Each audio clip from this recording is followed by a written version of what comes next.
Hi, I'm Cary Stamp. I've gotten a lot of questions lately about what's going on in the markets and what's happening in the U.S. economy. And I wanted to share a couple of thoughts because I believe that it's going to be a long, hard slog, and it's not going to be a direct upward trajectory after everybody gets back to work. So we're cautious at Cary Stamp & Company. We're not making major decisions. We're not making rash decisions, but we are taking a long view that it's going to take us some time for the economy and for the stock market to recover. There's a lot of uncertainty going on right now. But one thing that you need to ask yourself is, do I have enough money in cash, short-term investments, or bonds to be able to get me through the next 3 to 4 years?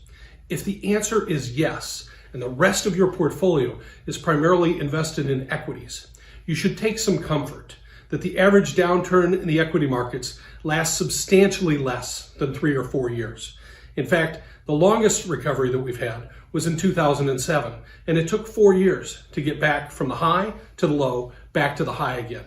So if you're in a position where you can afford to wait out the next 3 or 4 years, don't lose any sleep over what's in your equity portfolio.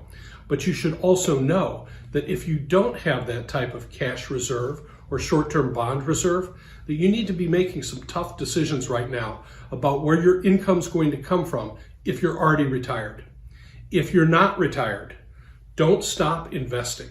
Continue to dollar cost average into your retirement accounts, into your 401k accounts, and do all of your other investment accounts as you've done in the past.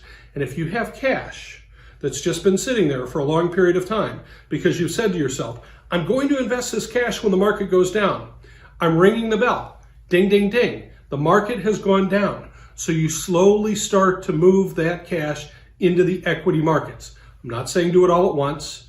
There will come a time when you might want to consider doing it all at once. And that'll be exactly at the moment where you think that the world is going to end. That's always the best time to make investments. But we do it systematically. We try to remove the emotional decision-making from the investment process and invest for the long term.